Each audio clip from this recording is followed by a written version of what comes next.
आप सुन रहे हैं डर का एहसास, डरावनी कहानियाँ। तो चलिए स्टार्ट करते हैं एक और कहानी। बहादुरगढ़ नाम के एक शहर में बहुत ही पुराना घर था।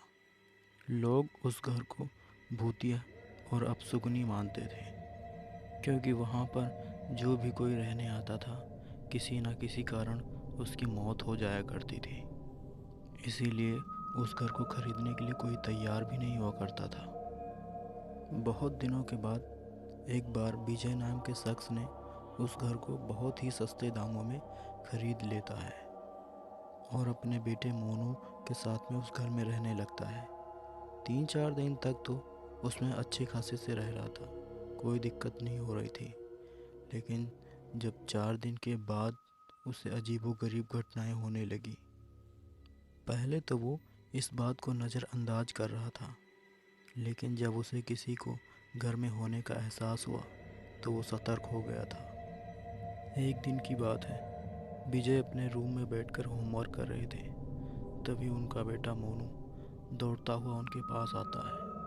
उसकी सांसें बहुत ज़्यादा ऊपर नीचे हो रही थी और वो दौड़ता हुआ बोलता है, पापा अभी मैंने किसी को बाथरूम में नहाते हुए देखा। वो एक औरत थी सफ़ेद कपड़े में। इतना वो विजय से बोल ही रहा था कि उसकी नज़र पीछे जाते ही वो चुप हो गया और विजय के पीछे उंगली उठाते हुए बोलता है, पापा अपने पीछे देखिए, वो औरत यहाँ पर खड़ी है। और इतना कहकर वो बहुत ज़ोरों की चीख मारने लगता है। लेकिन जब विजय पीछे मुड़कर देखता है तो वहाँ पर कोई नहीं होता, लेकिन मोनू उसी बात को बार बार दोहराया जा रहा था। फिर विजय अपने बेटे को बाहर लेकर घुमाने के लिए लेके जाता है। मोनू इतना डरा हुआ था कि वो उस घर में दोबारा आना नहीं चाहता था, लेकिन फिर भी उसके पिता ने उसे बहुत समझाया और फिर वो आने के लिए राज़ी हो गया।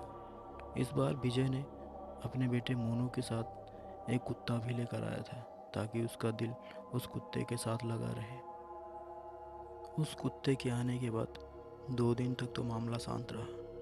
ऐसा लग रहा था कि कुछ नहीं है। लेकिन तीसरे दिन अचानक से घर की लाइट चली जाती है और उस दिन बाहर जोरों की बारिश हो रही थी, बिजलियाँ कड़क रही थी। उस दिन उसका लाया हुआ कुत्ता भी कहीं किचन में जाता तो कहीं नीचे वाले फ्लोर पर जाता और किसी को देखकर भौंक रहा था। लेकिन लोगों को कुछ समझ में नहीं आ रहा था कि आखिर ये भौंक क्यों रहा है। लाइट जाने के बाद विजय ने अपने ही रूम से खिड़की खोलकर बाहर की ओर झांका कि लोगों के घर की लाइट गई है या मेरे ही घर की लाइट गई है। लेकिन जब बाहर देखा तो लोगों के घर में लाइट थी। फिर उसने सोचा कि शायद मेरे ही स्विच बोर्ड में कुछ प्रॉब्लम आ चुकी है, और वही ठीक करने के लिए वो अपने बेड से उठा ही था कि तभी मोनू के एक ज़ोरदार चीखने की आवाज़ आई। वो टॉर्च लेकर दौड़ता हुआ मोनू के रूम में गया। फिर मोनू को देखा तो मोनू पसीने से लथपथ था और रोते हुए बोल रहा था, पापा पापा अभी मैंने उस औरत को यहाँ पर देखा है। और उस समय वो कुत्ता भी अजीबोगरीब आवाज़ें निकाल रहा था। ऐसा लग रहा था कुछ ना कुछ तो है इस घर में। फिर विजय अपने बेटे मोनू को और कुत्ते को लेकर उस स्विच बोर्ड की तरफ जाते हैं, ताकि लाइट सही हो जाए और सब मामला सुधर जाए। वो तीनों धीरे धीरे सीढ़ियों के रास्ते नीचे जा रहे थे स्विच बोर्ड की तरफ, और स्विच बोर्ड नीचे लगा हुआ था। स्विच बोर्ड के पास पहुंचने के बाद ऐसा लग रहा था कि सालों से उसे उसे किसी ने खोला नहीं हो। उसमें बहुत जंग लगे हुए थे। मकड़ियों ने अपने जाले ऐसे बुने थे कि ऐसा लग रहा था कि यहाँ पर किसी इंसानों का आना जाना नहीं था। विजय ने उस मकड़ी के जाले को साफ किया और उसकी चाबी ढूंढकर जैसे ही उस स्विच बोर्ड के दरवाजे को खोला तो उसकी एक ज़ोरदार चीख निकल गई। उसने देखा कि उस दरवाजे के पीछे एक लाश थी, और वो भी जिंदा लाश। उसके चेहरे की मांस सड़ी गली थी, उसकी आंखों पर गड्ढे थे। और ये देखकर विजय और मोनू दोनों घर से बाहर भागने लगे।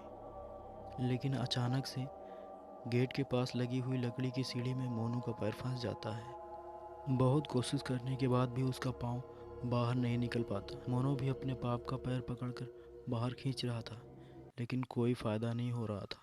आखिर में वो सब जब हार मानकर जब कोई उपाय ना सूझा तो मोनू अपने कुत्ते के साथ वापस उस घर में चला जाता है और जैसे ही वो घर में अंदर घुसता है, दरवाज़ा अचानक से बंद हो जाता है। और वहीं दूसरी तरफ विजय काफ़ी देर मेहनत करने के बाद वो अपना पैर उन सीढ़ियों से निकाल चुका था।